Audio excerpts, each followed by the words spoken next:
when you have something to lose, you'll change. But if you've deemed yourself there's nothing to lose because you've taken enough psychedelics that everything is one, good vibes, and that person left there for a reason, you have detached from life and the beauty of expanding to a place that you've never even thought possible. Welcome to the Path Podcast. I'm Mike Salemi. I believe that uncharted trails make the best life stories. So take a deep breath, put one foot in front of the other, and trust the ground under your feet. Join me in discussions on health, performance, business, leadership, and spiritual self-mastery because these topics are windows into how well each of us have learned to trust our own path. Let's go.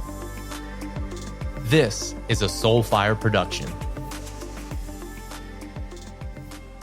Today on the show, we're bringing on Aleks Rybchinskiy. Now, Aleks is an upper-level CHEK practitioner, in fact, a CHEK level 4, and he's also among a very elite group of CHEK faculty members from around the world. He has studied at the CHEK Institute, which was founded by Paul CHEK, and in his experience, he really works with some of the most challenging cases that we tend to face in the health and wellness space. Now, that doesn't just mean postural dysfunctions or imbalances in strength, but really diving into the mental, emotional aspect and really working with some of the more challenging health conditions that people tend to face out there. Every single time we get to chat and connect, I always enjoy my experience of him. I always learn so much. And in this podcast, you're going to get to hear right off the bat just how knowledgeable Aleks is. And we go into the role of the teeth. Now, I hadn't seen Aleks in a minute. And the last time I had seen him, he was wearing braces more from a corrective and functional perspective. And so I was very curious about that. And so in this podcast, you're going to learn so much about the role of the teeth and how every single tooth connects to a specific organ and gland in the body, how the teeth are incredibly important at a survival level. You're going to learn how the teeth and the jaw have a correlation to grip and strength. And so the initial part of this podcast was absolutely fascinating. And we focus on more of the practitioner level side of knowledge that Aleks brings to the table. Then we really dive into his development as a man and as a person, because Aleks is someone who, ever since I've really known him, he's always been very blunt. He's very Russian, very Eastern European. And with that being said, witnessing as a friend over these last few years, him soften his edges and really step up into the role of responsibility that is being a father, that is being a husband, and not just a father and a husband, but one with greater awareness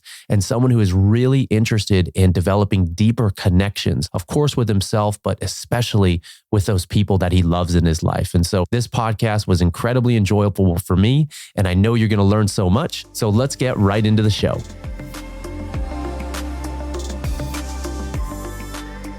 I'm so excited to be here. Thank you for having me. And when I rolled up, one of the first things that you pointed out to me was something new, which is your spanking new teeth. Not your new teeth, but you got no braces. Ever since I've known you all these years, I think you've had braces. So fill me in on where you were and where you are now as it relates to your teeth.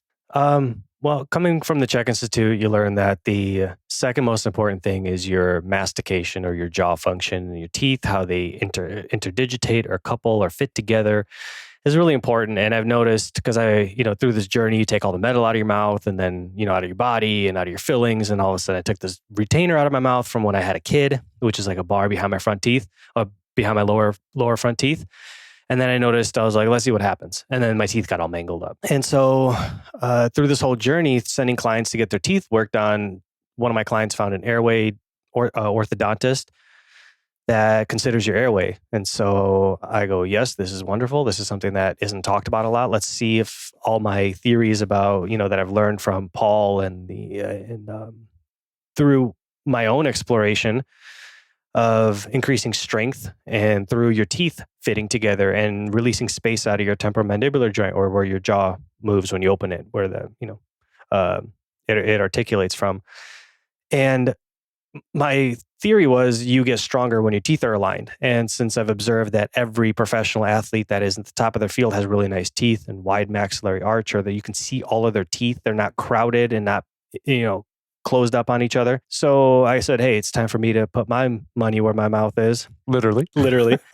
And went into this whole journey about opening up my mouth, and it was arduous. It was bad, not only from the teeth perspective, but having to move my whole maxilla forward 8 millimeters, or the top teeth forward 8 millimeters and then bring each tooth forward and opening up the arch. And then I had a deep bite, which encroaches on your temporomandibular joint. Basically, there's a disc in there.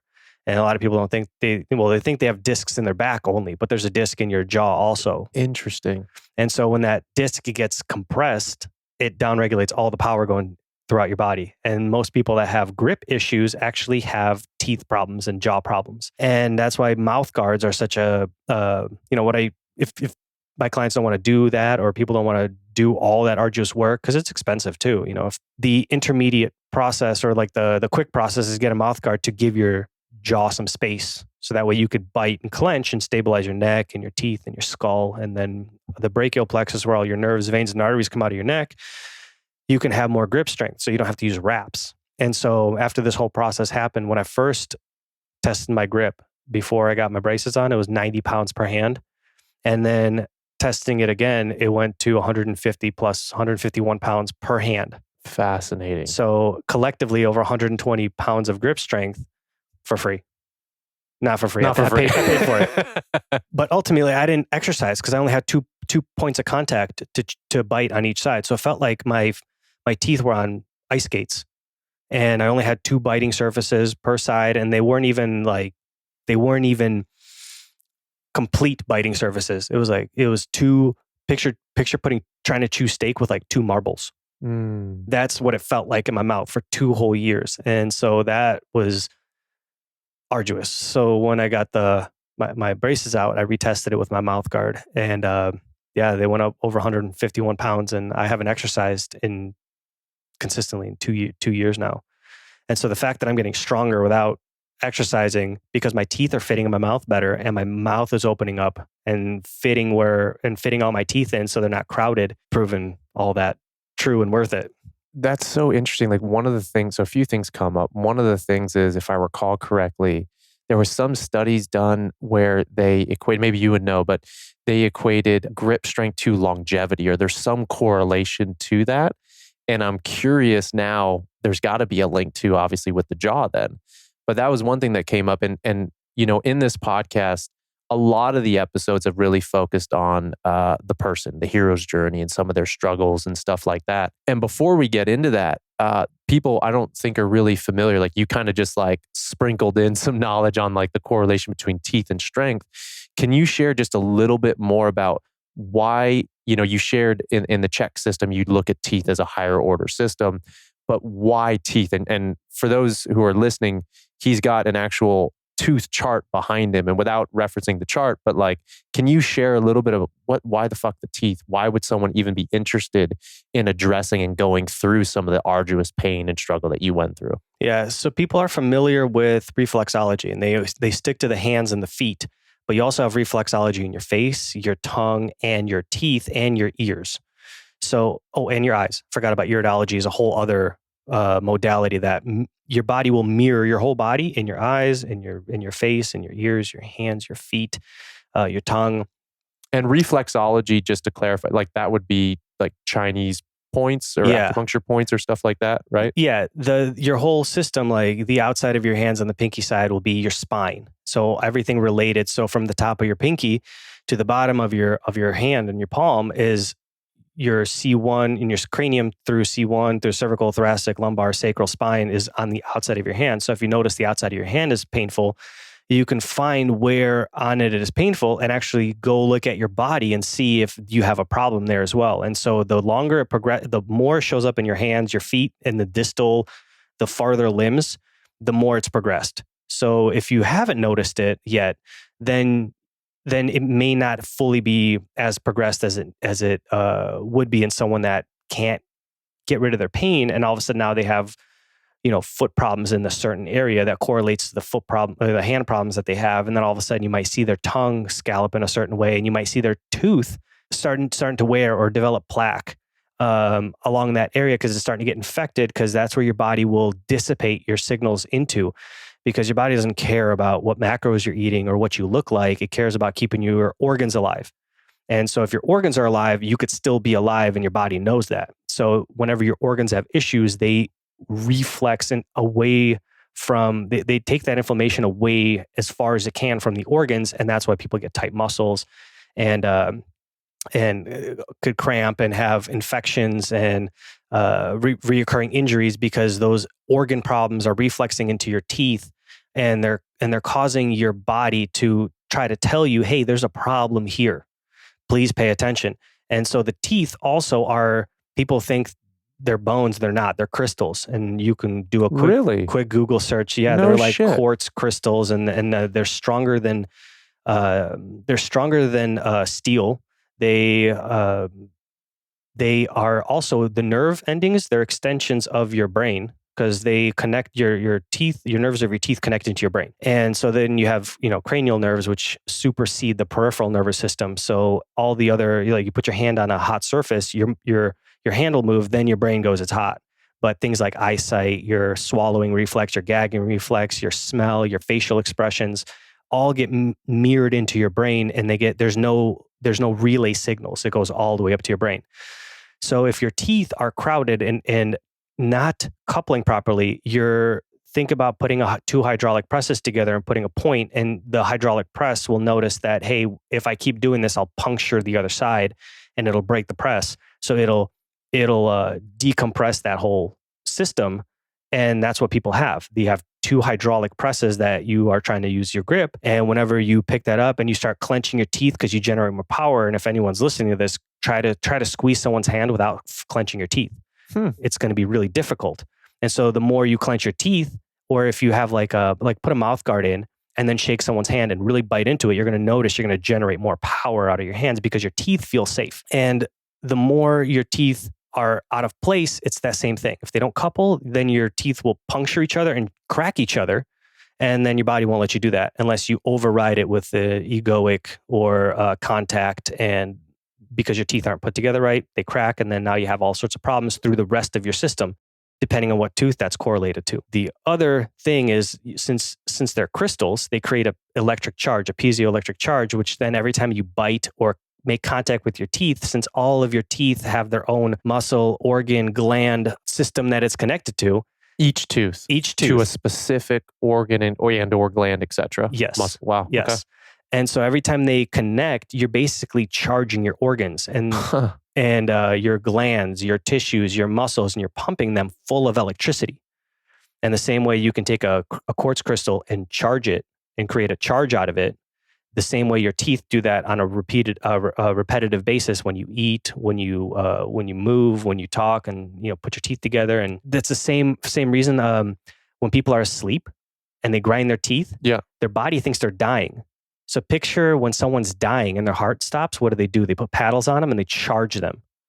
So what do your teeth do? They grind to create a charge to stimulate you to get out of sleep and start breathing again. So they resuscitate you when people have sleep apnea and things like that. So they grind their teeth to not only charge their organs, to keep the organs charged, but also to get your attention so you start breathing again.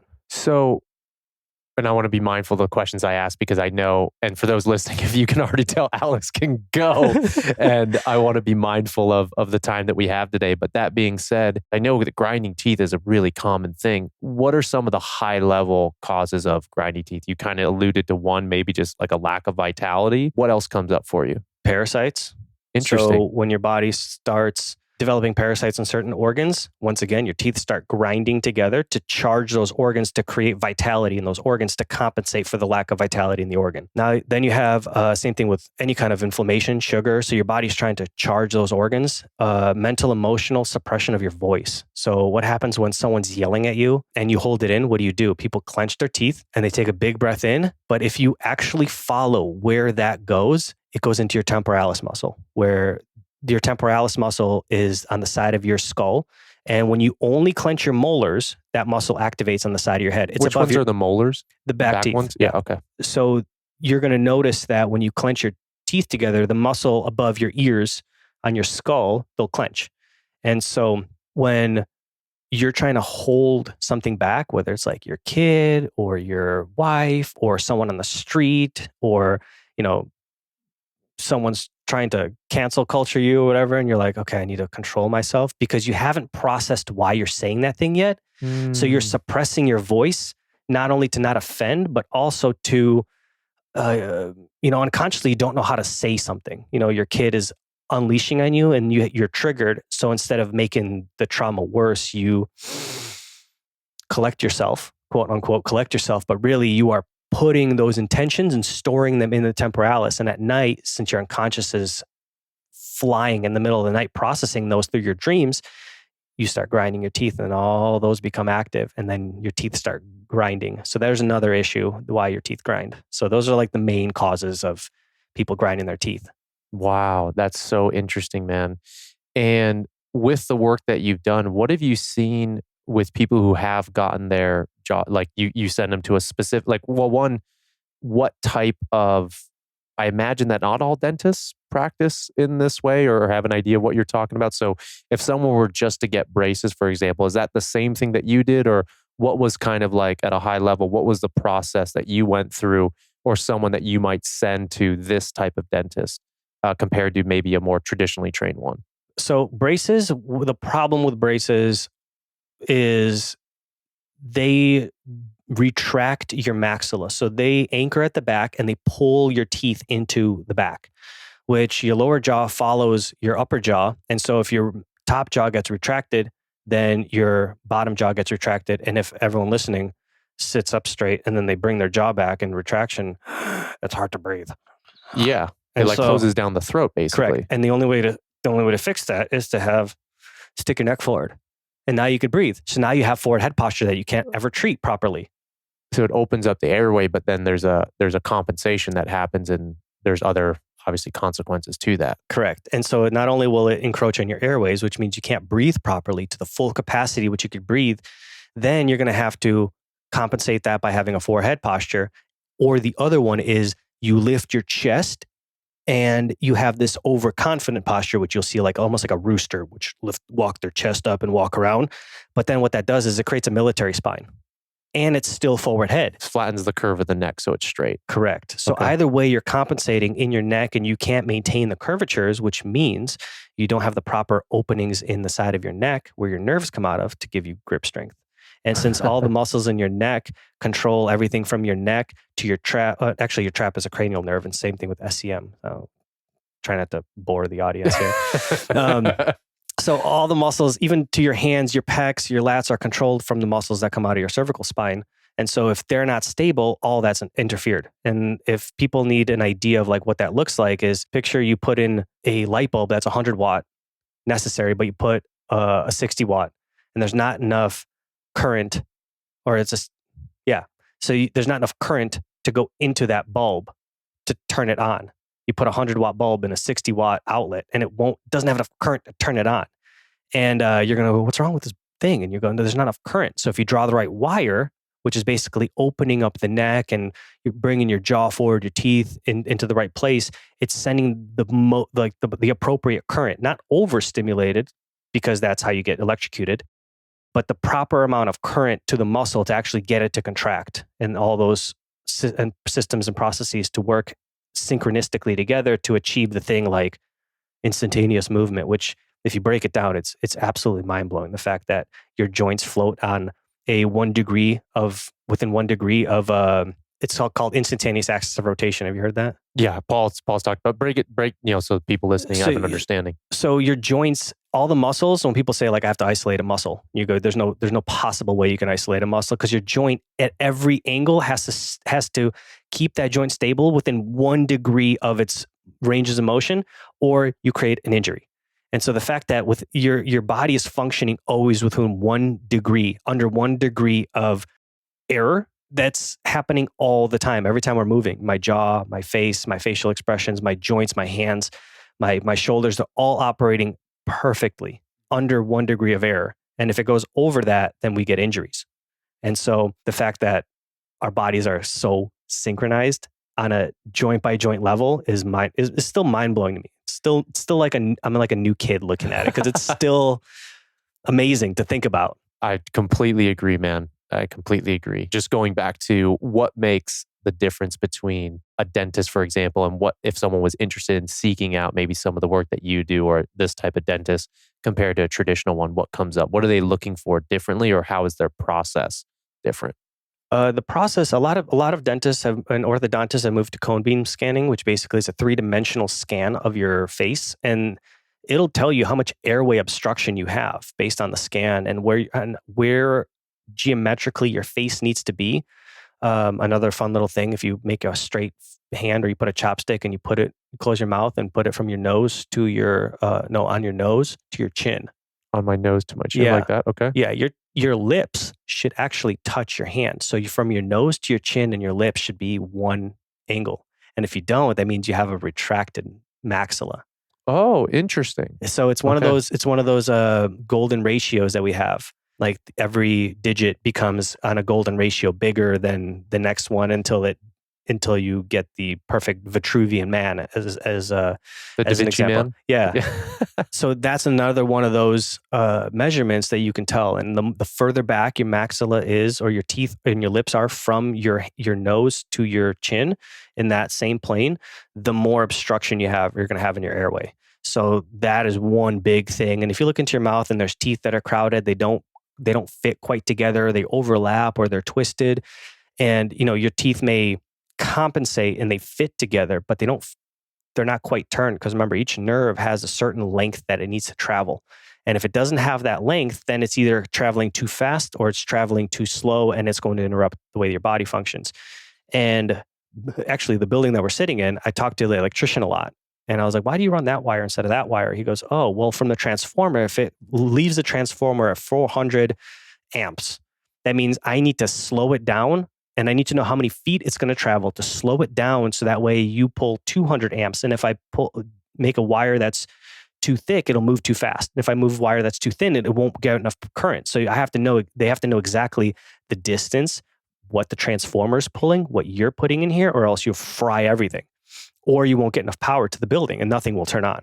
And it's the same thing with your body on a closed circuit network inside your system. And so when those things are moving, they're not quite appropriate for what your body's current rate is.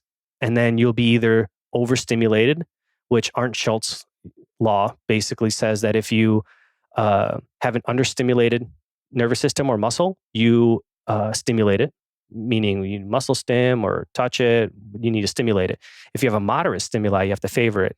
If you have a strong stimuli, you have to retard it and bring the current down. And if you have an extremely strong stimuli, you have to arrest it or shut it down completely. And so a lot of people that overdo, then their muscles arrest them, and then it shuts that muscle off completely, and then they get the injury while they're running or whatever happens. Would that almost be like, I was thinking back to in powerlifting, and you've obviously done a shit ton of lifting in your day. I still remember some old pictures that you showed me. Like, Aleks, you are fit, but like Aleks, you were jacked. But I don't know if you've ever seen, like, when squatters, and I think this even happened to me once, but like when you do a load that's excessively heavy, I think it's like the Golgi tendon organ or something turns on, and literally your body goes into like arrest mode. Like it's like a limp noodle after that. And then the spotters have to come in. Is that something like that, what you're talking about? Like the muscles will get arrested, or is that something different? Yeah, because if your body is over pursuing, once again, what arrests that? You're either putting too much compression in your teeth, you're putting too much compression to the joint, and all the mechanoreceptors within a degree of function have to control all those tendons, ligaments, organs, what your teeth are doing, your neck position, the holes in your side of your neck or your foramen that all those nerves come out. If they get compressed a little bit, your body doesn't care what you're lifting. Your body cares to keep you alive. And so it will absolutely shut off muscles, and you will, drop those weights and hopefully have a safety measure, because your brain can't tell what's happening outside in the environment. All it knows is, hey, we have critical failure, and we're going to either break our teeth or tear something else. And so when people overdo it and ignore those things and compensate with like wraps or straps or belts or whatever, it helps them. But then they can run more stimulus, but it never ends up being a longevity solution or a life affirmative solution in the long run, because they end up with a shoulder or hip instability or some kind of back pain and or neck pain, and they can't get rid of it. And where is it coming from? And it's that overstimulation of those tissues. Then tell your body, we're done. That makes total sense, man. I hadn't heard it broken down like that. So thank you. And so do you basically then advise in pretty much all situations, no wraps, no straps, anything like that, just build the system up? Or is there a time and a place where someone might, you'd be okay with them using that? If that's what they're getting paid for, Okay. if someone comes and they're an avid power, they love powerlifting, but then they're an accountant, I'm gonna go, why?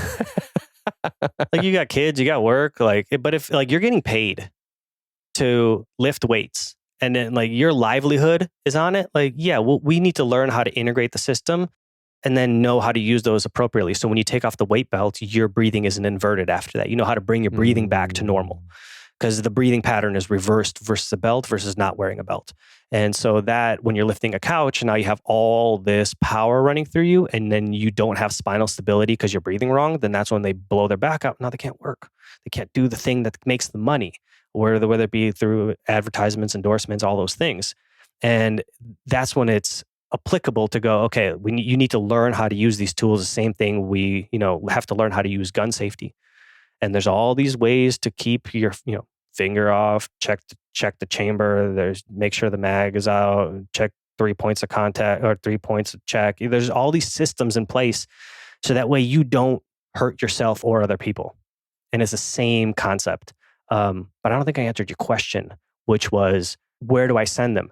If you find an airway orthodontist, that the Health and Beauty Institute will be a good resource to start, but there are other dentists that do, or orthodontists that work with like DNA appliances, FAGA appliances. Some use, bone screws, and they'll, for kids, the ALF device is really nice because it's gentle. It's a wire, it's gentle guiding of the teeth to open while they're developing. So those, if you start Googling those terms, you'll find people that use those, and then that'll be a good start, because it's very, very complex. Because you could literally, if you do it wrong, you could push your teeth out of your skull and they die. So it has to be a gradual process, because as your bones get pushed forward in your mouth, you have to grow bone behind those bones, or else you push your whole teeth out and then you have like whole roots sticking out and your teeth die. And how long did you have to wear braces? About 2 years. About 2 years. And I think there's a few other friends now that have seen me and they've shown up with braces. And I'm like, did you go see Aleks? And they're like, yes. And I don't know if it was good. It was a good decision, but man, this sucks, you know? Yeah.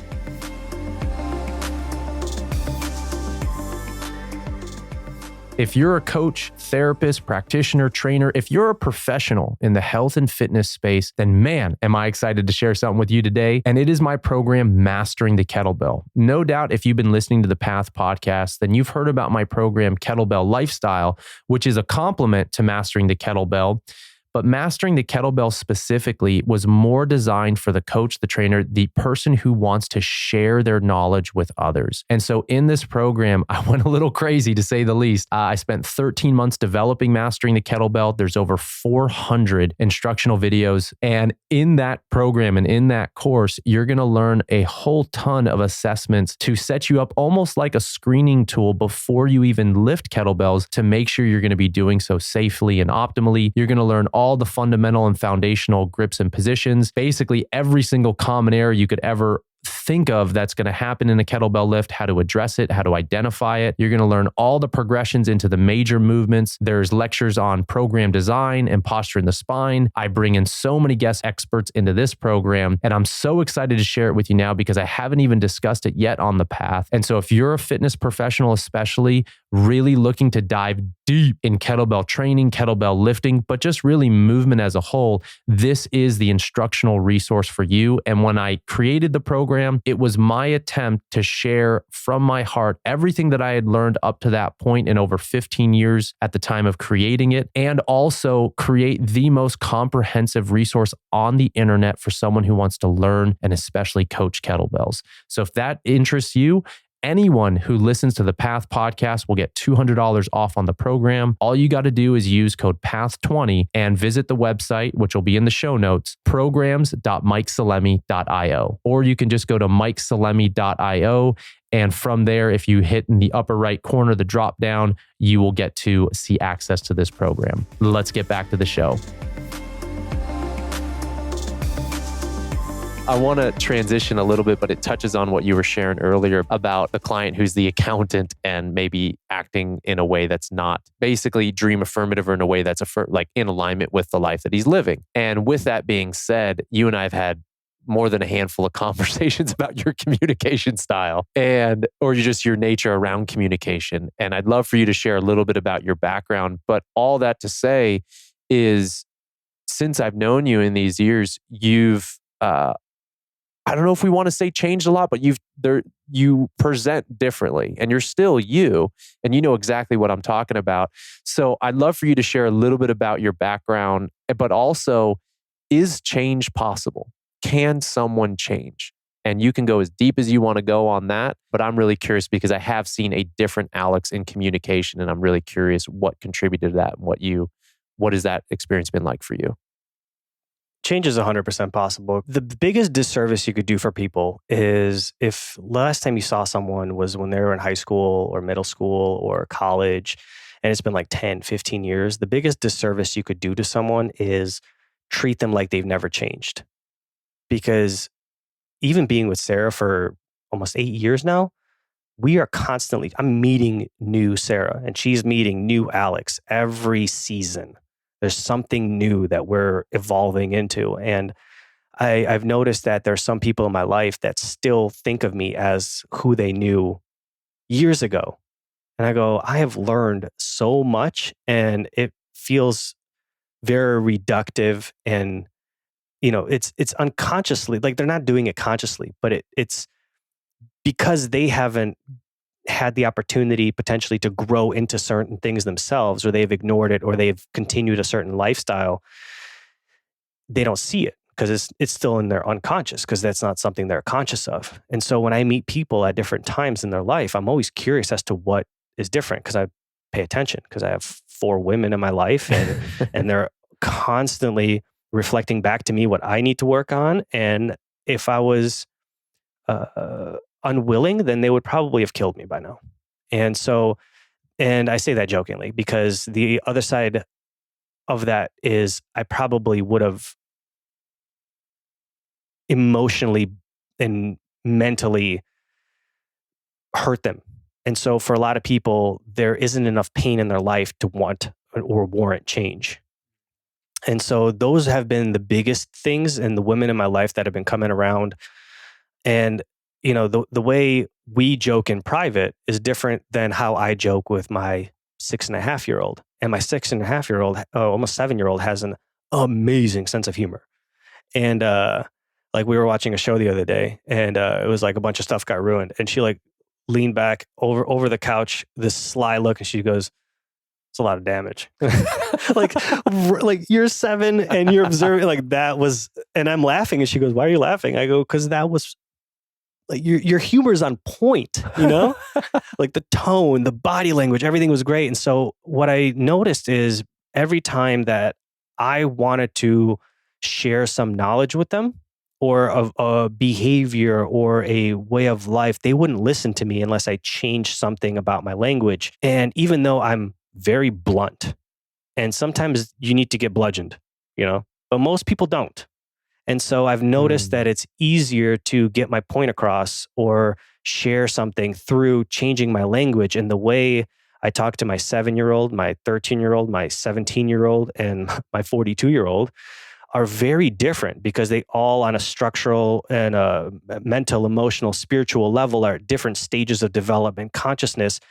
And in order to speak to them and share the information that I want to, that will help them grow as human beings and be a dad, that's what I need to do. Or else I'm doing them a disservice by speaking the way we were speaking at the beginning of this podcast with all the heavy stuff. And I go, "Why don't you understand this?" It's because I'm not speaking their language. And I've noticed that the more I see the way I change and adapt to speaking to people, they feel more loved, appreciated, accepted, the more I want to provide that for them. And the same way with clients, learning how to use the right, range of my communication styles. And sometimes you bludgeon people, and sometimes you kill them with softness, and you get it through with softness, and then you ramp them up and then down, and depending on where you catch me in my mood, which is my responsibility, is to manage myself, so that way my blood sugar isn't off all over the place, because that goes to my standard operating system, which is I'm going to tell you exactly what I need and want, and it's going to be sharp. And so, but you at least know. And once you change those things, it makes not only hearing what the other person has to say, or the other person hears what you have to say more lovingly, and they're more willing to work with that. And then they start trusting, if that's your intention, if that's what you're doing. Because when I bludgeon people, it's to save me time, because I have so much to do, and I want to help, but I can't spend 5 hours talking about it.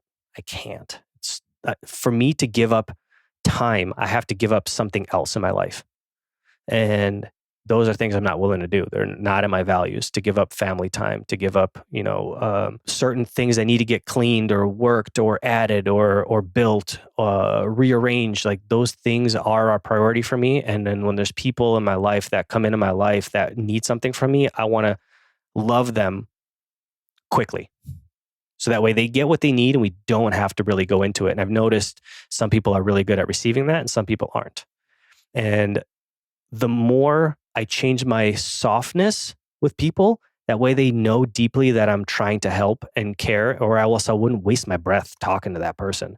I'm only sharing this because I care deeply about you, but I also have this list that feels like Santa's Christmas list that rolls out like on a scroll to do. And I'm like, it's already overwhelming to prioritize which ones need to get done. So it's like, here you go. This is what I recommend. And then they have follow-up questions. I'm like, I don't have Google it, start there, And I've noticed that the more people trust that when I share that my information or my feedback or my observations, the more they trust that it's coming from love, then it doesn't matter where on the range I fall into.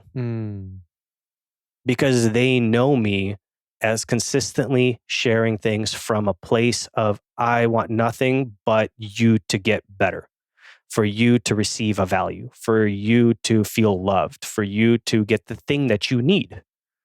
And then so on the days that I'm not managing my blood sugar, because there's such an emotional reserve, they don't feel like they've never had love at that point. And so they go, oh, that's a one-off. I get it. It's okay. Like, she must be in a place, or he must be busy or whatever. They can rationalize because they don't have a lack of emotional support from me or mental support from me through my language, because I'm trying, and they can feel it. And then I can save myself all that extra time. Well, also in my experience of you, you've been in just our communications and how I've observed you connect with people, you voice at times that you're working on stuff, or you leave me like a follow-up message like, hey, I just wanted to follow up on that because maybe it was taken in this way, and I just wanted you to know that I love you. And just like, so I really have seen you, no one's perfect. Like, that's an illusion, right?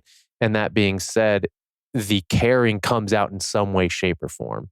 But one of the things I'm curious about is, like, if you were to step into the shoes of Aleks of 10 years ago, paint us a little bit more of a picture there. And then I'd love to hear, in those early days, how did you receive maybe feedback then versus how you do now? I always compensated that with, am I wrong though? Like, am I telling you the truth, or am I lying to you? And what I've learned about studying esoteric wisdom is, the biggest thing is do no harm. And so there's a lot of people that want to achieve high rates of either spirituality, and we were talking about it, like finances, but they don't know how to wield that. And there's a saying, the weight of knowledge. And so you have to carry the weight of knowledge. And so if you unload your weight of knowledge on someone that's not willing to handle it, it could break them. And so if knowledge was a tree and the tree wasn't strong enough, the limbs would break off the tree before it could develop fruit. That's the weight that you carry as a as a healer, as a mentor, as a teacher, and knowing when to share something, even though, you want to share more, but you don't. The same way you don't give your dog chocolate because you know what will happen, as an example. It'll kill them, or it'll send them on such a spiral that if you guided them, they wouldn't kill the mystery of life, and could still grow internally themselves, instead of wanting to do what, well, I've achieved all this. Well, here's the answer. And then it's like, well, now what do I do? And a lot of people have that. They take psychedelics and they feel like they have this mystery that got killed. And then they're like, well, I feel like since we're going to die and everything's going to be whatever it is, then I'll reincarnate. So what's the point of, I don't know what to do anymore. So kind of like, and they check out of life. So it's learning about that. So about 24-year-old Aleks would tell people the truth with no regard over how they feel or how they consider it. Because what I said at the time is an honest observation with no filter. And it would be like getting hit in the head with something or in the heart with something. And then it would take people months or years to process what I say. And then they'll come back and say, hey, you were right. And then I would process and go, probably could have said it differently, so I didn't send you on. And we could have still been talking because, they would stop talking to me, and I am perfectly okay with being alone. Like I don't need people around me, and, I have a family. So yes, I love being around them. And if I, when they're doing their things, I love being alone. So if I had no friends, I would have my mind. So that's what I would keep. I would keep practicing what I'm doing already. So 24-year-old Aleks had his ideas, had his youthful imagination of what was important, what not important. And so, yeah, since I'm very stubborn and headstrong, I like to run ideas until they're either good or they're bad.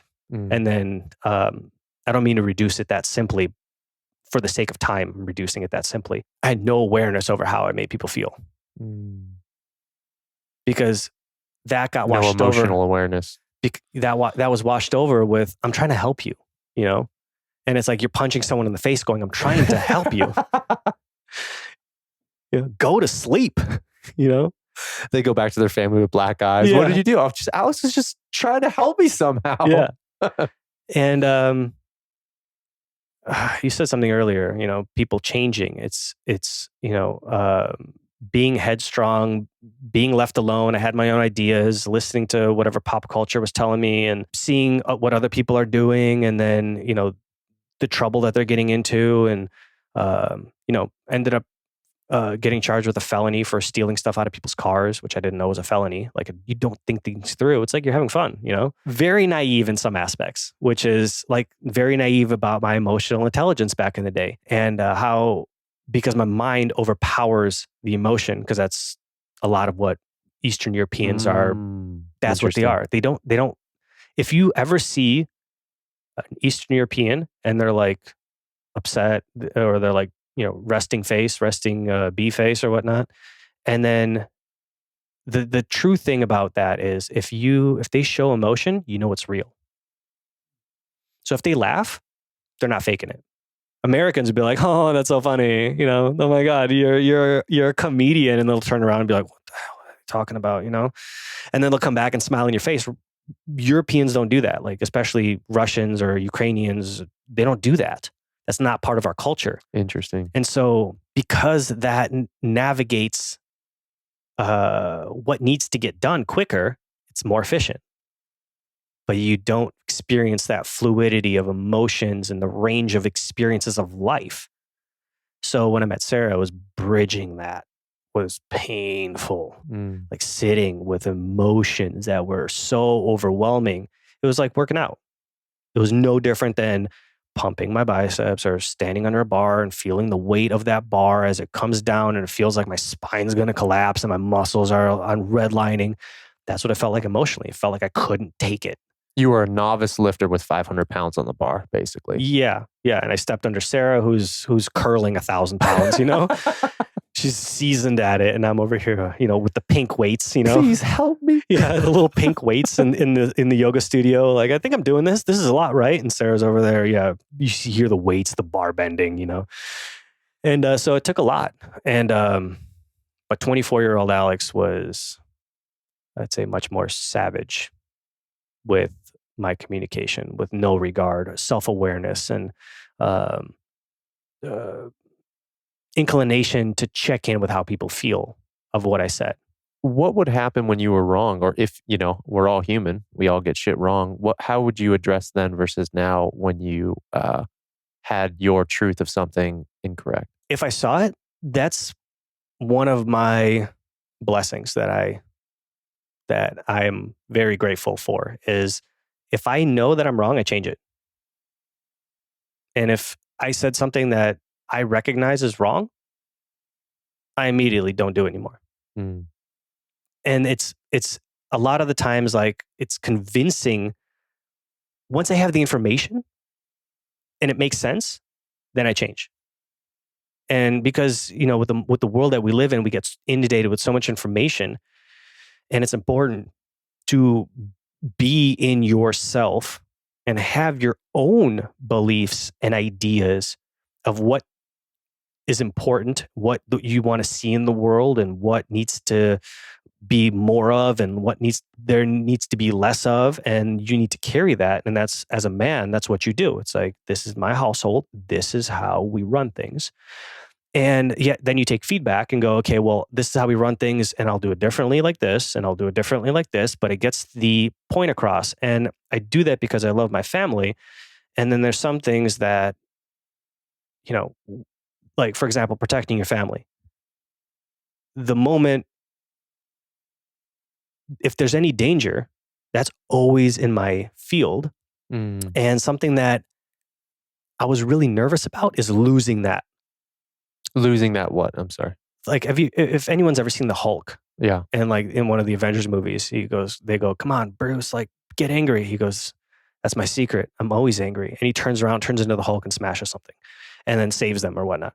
And that resonated with me, because that's what I was afraid of losing, is that, because when I get in those states, either when I played football or wrestled or volleyball, it was my awareness, my acute attention to detail, my reflexes are so quick, and I could not get injured, run around things, not get hurt, perform. And I love the way that feels. And at the same time, I had to recognize that doesn't need to happen when I'm, like, hearing my kid yell at me.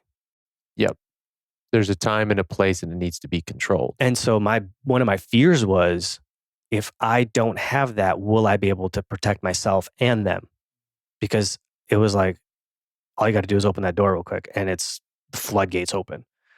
And I never get violent. So that's one of my core things, is I don't resort to violence. And that's why I like grappling, because I don't have to punch anyone. I don't have to hurt anyone. I can restrain people, and I never resort to violence, because I've seen violence around women when I was growing up, and it's something that stuck with me, that I one day I went, I'm never doing this. No matter how angry I get, this is something that I do not want to do. And I'd walk out of the house before that happens. And in the early stages of a relationship, of trying to figure out, navigate emotions, and like, it was flooding, and I didn't know what to do. And there's a baby, and there's all these things, and other kids, and I'm like, oh my, this is so overwhelming. I'd go outside, and I have to learn to ground myself, or else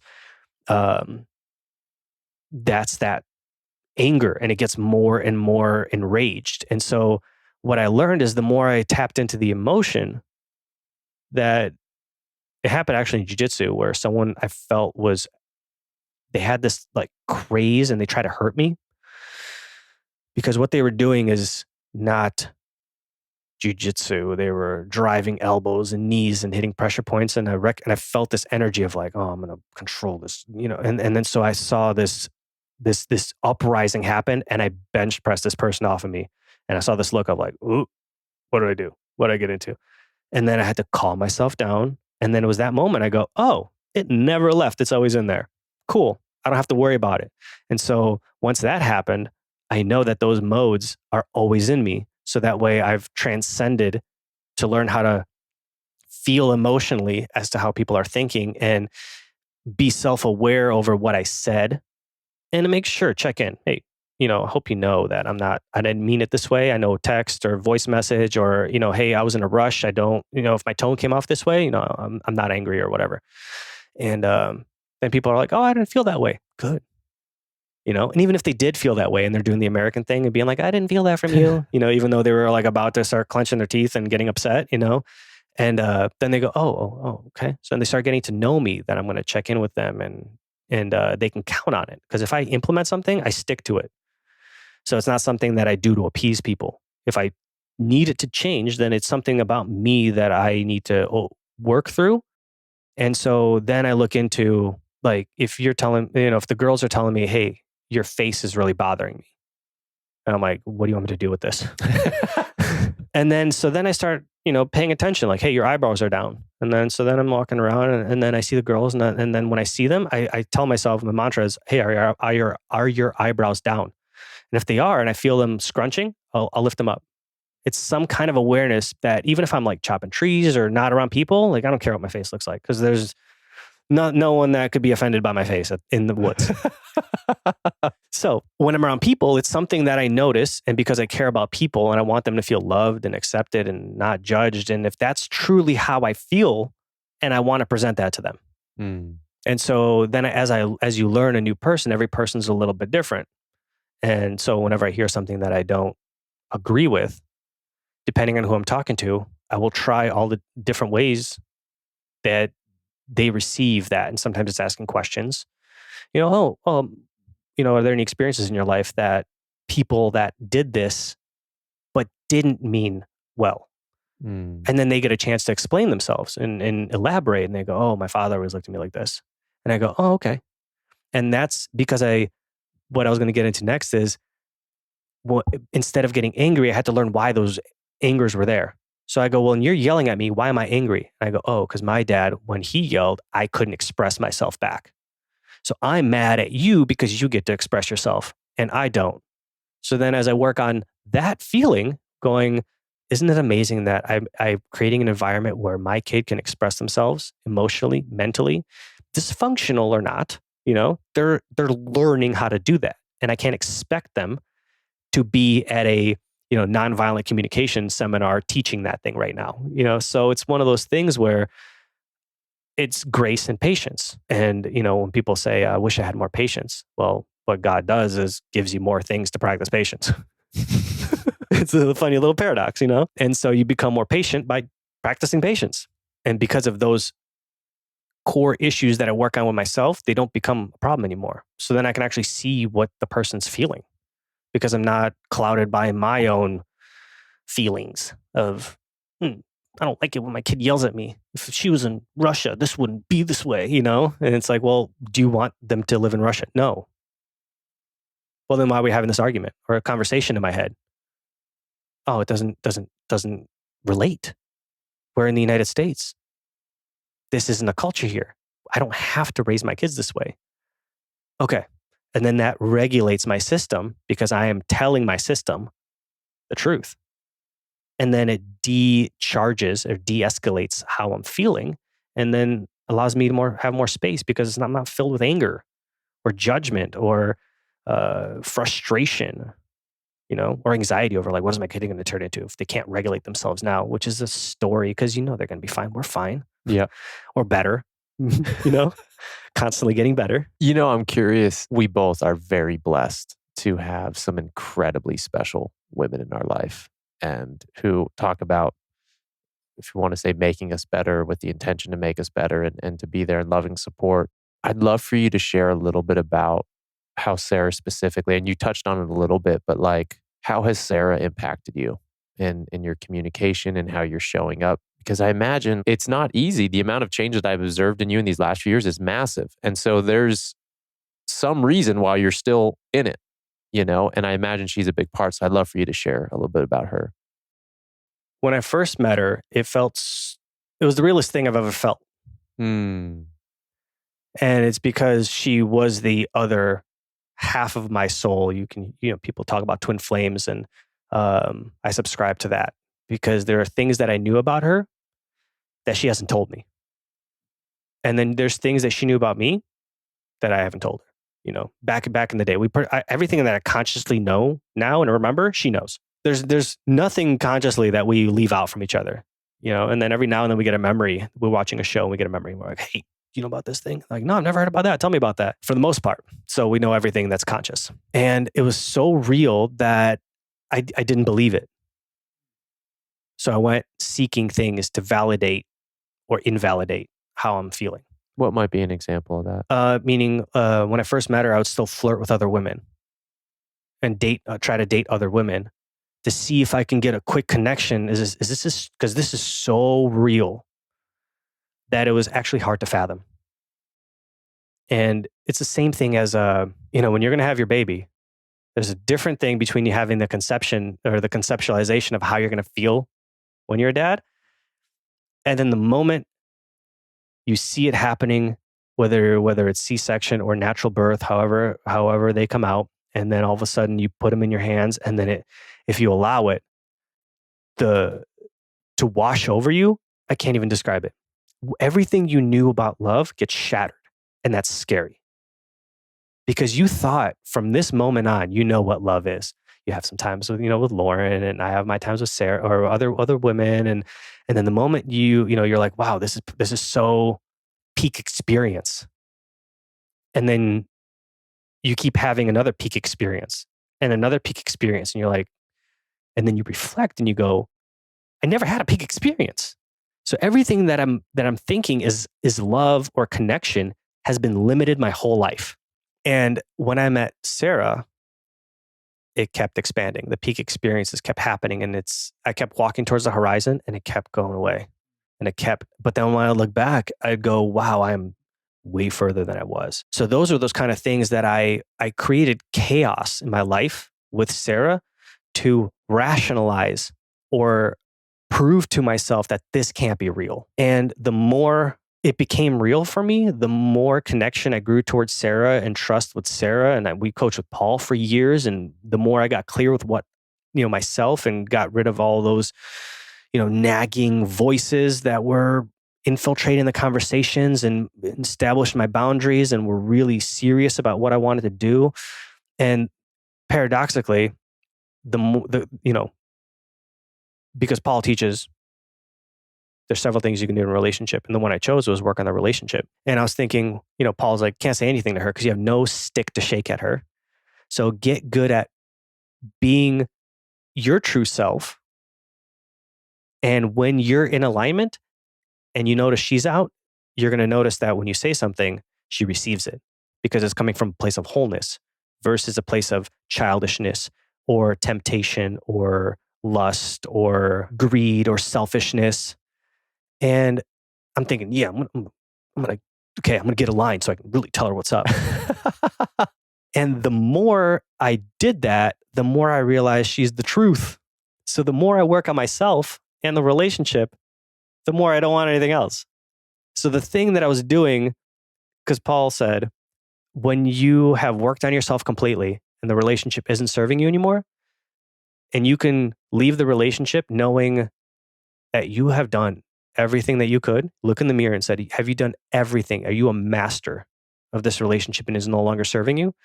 And you can go to bed knowing that you did that, then you can leave and still say that, then that's how you should leave. And I was like, all right, I'm going to put myself through that until I get there. And then funny enough, the paradox is the more I do that, the more I don't want to leave, because she's, like I said, the truth. She is my ever evolving horizon. And the more that we grow together, the more my capacity of what I think love is keeps increasing. Because the more, instead of me being childish, I learn to see how she shows love. And then I learn to receive her love the way she gives it. It's like getting mad at a flower and its nectar for not producing a fruit. And you go, no, you appreciate them differently. And you can't, and if, Rumi says something along the lines of don't pluck the flower because you kill the flower. If you want to love the flower, leave the flower because it still is alive. But the moment you pluck it, it starts to die. And so I learned how to appreciate who she was and see her for who she was because I started meeting my own needs.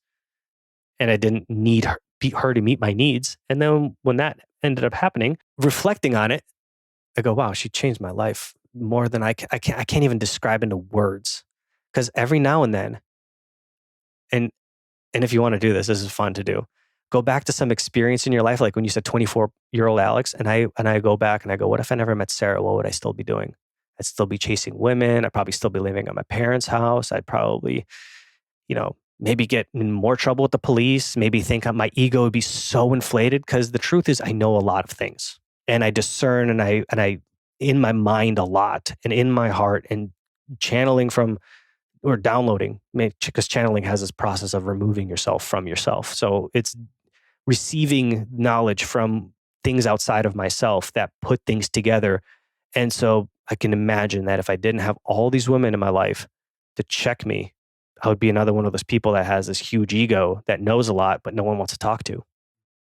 Well, I think you're incredibly fortunate to have met Sarah when you did, because also too, I don't know the exact age, and you can share that please, but like, she's older than you. Like when you guys met, you were like immaturity. Like I know when Paul was doing a lot of coaching with you, like you had your own, and you're still growing. I'm still growing. Like we're in our mid 30s, so that'll never stop. But especially in those early or mid 20s, like there's a lot of development and maturity that needs to happen, and responsibility. And one of the things I know about you, like you said, you're with 4 ladies. Well, Sarah's one, then you got 3 kids. So, and then you got dogs, and you got this property. So I think also as men and as people, we grow as our levels of responsibility grows. And so one of the things that I know about you that I observed is there's an age gap of how many years? 8. 8. So there's an 8-year age gap. And Sarah is already a very mature woman, an incredibly smart woman. So you have that in your mid 20s, and then you throw in a massive amount of responsibility. So it's like throwing again, you were like an infant lifting 500 pounds. But I'm really, it's inspiring is what I want to say. It's inspiring to see how you are still here. You are still with it, still growing, and you've grown with them, and you've grown with this responsibility. And I think that's a beautiful message to people, but especially men, to stand up and rise to the call of responsibility. And it can be scary, and it can feel like fucking 500 pounds. And maybe, just maybe, that's the battle we should fight, or that is something worth going towards, because what's on the other side is everything that you've shared. Yeah. My fears have changed. What are they now? My fears before was being stuck in a relationship that wasn't serving me. And now my fear is failing them. So it's a new level of love that doesn't want to let them down. I feel that. Mm-hmm. It's fucking scary. That's come up. I've been doing more and more just connecting with Luca. I don't know if I shared you that. That's going to be his name, Luca. And just a lot of, hands on Lauren's belly, and like just a lot of things to connect, meditations, dreaming, all that sort of stuff. And what you just said, the fear of letting them down, that has been a recent thing. And the baby's, not even, hasn't been birthed yet, but I feel that, bro. I feel that to my core. And it's a new feeling for me. My whole life, I say things with bluntness. I don't care if I let them down. That's their expectation of me. I didn't set that expectation. They set that expectation of me, and that's their problem. And then you experience deep love and watching each kid observe you and want to make your life a little bit better, and share their love with you and their passions. And then as you grow to receive those emotions and not let that wash over your other responsibilities. Because when Ari was born, I pretty much laid there in bed with them for about 3-4 months until Sarah was like, get out of the house, because we're going broke, because you're spending too much time at home staring at our baby. And I was like, oh, okay. I remember it was like March or April, because she was born in January. It was March or April. I was like, all right, I need to get out. I need to go network. I need to find clients. And yeah, it was scary, because we were broke back then, and it's those moments where it turns to, I don't care what you expect of me. I'm going to be myself, to I care what you think of me. And that's new. And at the same time, on a physiological, emotional, mental, spiritual level, I I know that unconsciously my behavior is going to shape the rest of your life. And I remember Sarah every now and then she asks me these deep questions, and one of them was I can't remember how many years ago she asked me. She goes, "If our kids dated someone like you, how would you feel?" And that stirred up a lot because back to 24-year-old Alex, this isn't real, dating around. And then I pictured my kids with someone flaky and I'd beat the shit out of them. I want to knock their head in. Like, how do you not see how amazing these kids are? And don't mess with my kids, you know? Don't play with their hearts. And I'm like, here I am projecting onto the other people the things that I didn't do. And so it gave me an opportunity to really reflect. And that's why whenever I hear, you know, people are dog people and they're like kids, it's like they are, but they're not. They teach you how to have kids. You wipe up their poop, they have diarrhea, you clip their nails, you have a rhythm, they're hungry, you feed them, you walk them, hopefully you don't walk your kids on a leash, but if you do, I get it. But those are those things when your partner, your wife makes you reflect on and you care about these things, what your child is going to be with. And if your behavior is going to shape the rest of their lives because you've programmed them to accept me arguing with Sarah. And then they will look back and go, well, it's okay for dad to treat mom like that. It's okay for my husband to treat me like that. I guess I've witnessed it, But then if they see me regulate myself and hear and feel, that's the same person that's how they will learn for men to treat them. And that's the thing Sarah's taught me. And, we'll be in a heated argument and then she'll say something like that. And I'm like, I'm going to go sit down because this is a lot. Because she'll sneak him in there. And that's why I'm with her. Because she makes me a better person every day. And because I love that and I love her and I want to make sure she feels that, I am very change oriented. So when you asked me earlier, do people change? Absolutely they do. And maybe as not as like human beings and your interests, you may change interests, you may not. But you'd make different choices, which ultimately change your behavior, your physiology, the way you approach people. And that is a change. Because if you stabbed everyone with a knife, but then you chose to punch them, at least you're not killing them. And then if you chose to slap them, then you're not, knocking them out. And then you progress to, putting them in the headlock, and then you progress to giving them a hug. So people change. You fix their teeth, all of a sudden they're less angry. Their organs aren't wanting to fight the world. They could breathe better. And then if they breathe better, guess what? There's more oxygen to the brain and there's more oxygen to your tissues and you're not in pain. And people that are not in pain aren't angry at other people. That is so true, man. That is so true. Dude, this has been so much fun. I know we could keep going. And I also want to be mindful of your time.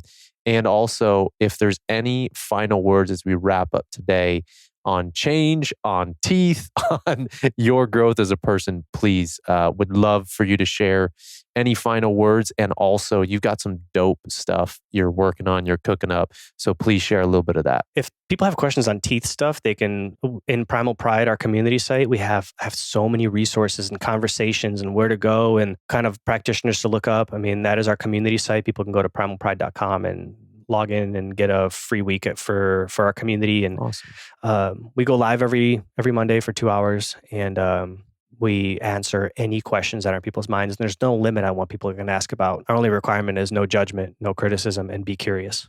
And I have no room for trolls. That's where my blunt self come back. I have no room for that. But the first stage is to start with the teeth things is get a mouth guard.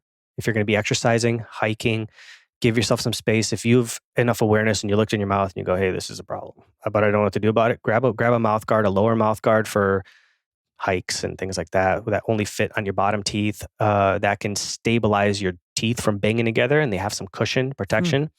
That's a great resource to start with before you go spending $10,000, $20,000 realigning your teeth for several years, and until you can finally find a good practitioner that can do it right because there's so many factors that need to be addressed that they also don't know about, because that's their profession. They know how to make the teeth straight and put everything back, but they don't know how it affects the physiology and the other things.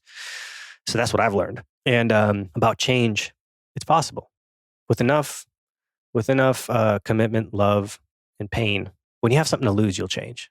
But if you've deemed yourself there's nothing to lose because you've taken enough psychedelics that everything is one, and like we're all like one, and I guess if good vibes, and that person left there for a reason, you have detached from life and from feeling that need to commune with the holy, with the feminine, with your own masculine, with your own masculine and feminine, their masculine and feminine, and you're missing the union of life and the beauty of expanding to a place that you've never even thought possible. Like when you will have your child, you'll level up on a level that doesn't even make sense, and you'll have to like stretch into that feeling because you're like, I didn't know I could fit into that room. I didn't know I could occupy that space. That's way too big for me. Now I got to stretch into it. So that's the thing about change. If it's worth it, you will. So find something that's worth it and then let it change you. Let it deconstruct your mind and your soul and your heart for the better. Obviously, you have to discern it's for the better. If it's not for the better, then yeah, obviously don't leave, or leave. But if there's a spark of something that's better, that will absolutely change who you are on a human soul level. Yeah, and then we have plenty of workshops on these integrations, finding out your beliefs, coming in January. So for all of 2023, we're going to start putting up events. And we have all these courses that we're creating, mostly Sarah, and we're co-creating some, and how to integrate your beliefs and how to create your own life through your own belief systems, and even question the way you think about things. Is that something that you even believe in? Or is that something that your parents believed in? Or is that something that your ancestors believed in? Or is that something that society told you to believe? And you don't actually want to believe this way. And sometimes people need the permission. And they need the validation initially. And then they get sent on their way. Because not everyone is going to get hit with that seeker moment of God talking to them and sending them on this wild ride. And so with enough patience and silence and all those people that get humiliated when they're on their knees and then they hear what needs to happen, not everyone has to hit that level. And I've been on my knees many, many times. And there's no going back. You're too far up the mountain. You'll die going back. And then my body won't let me go back. The moment I mess up, my body's in pain. The moment I'm aligned, I'm in no pain. And people are confused by, how are you not in pain? I go, because I got to do these things. I got to keep doing them as committed as I am to these, or else my body is going to physically hurt. My mind is going to hurt. I'm not going to connect with people emotionally. My kids are going to see it, and they're going to tease all that nonsense out of me, and they're going to create conflict because they feel the conflict in me, and they're open receivers. So the more I check in with my environment, if my environment's good, that means I'm doing something right. If my environment is not right, that means I'm not doing something right, regardless of what it is. And maybe it's Sarah's having an issue, but regardless, it's still on me. That's the way I see it. That's that self-responsibility and self-accountability. That's the only that's like, my buddy would say that's the only real accountability there is self-accountability. So, dude, I appreciate you so much, man. Thank you. Appreciate you too. Thank you for sharing so much of your life so openly, and your Russianness is softening. It's still there. Yeah. It's still there. But dude, I appreciate you so much. And once again, thank you, brother. Very much, very grateful for you. Grateful for you too. So funny how we've ended up in each other's. Not funny. It's interesting that we came in each other's lives. The time that we did, the moments that we did, the experiences that we've had, separate, together, and it's definitely a pleasure watching you grow as well. Thank you. And sharing all those experiences. And I won't share all those. All right, brother. Thanks for listening. Be sure to follow the podcast on Apple and leave a review. It means a lot. We all have a path, and I'd love to hear how this podcast has inspired you in some way to live yours.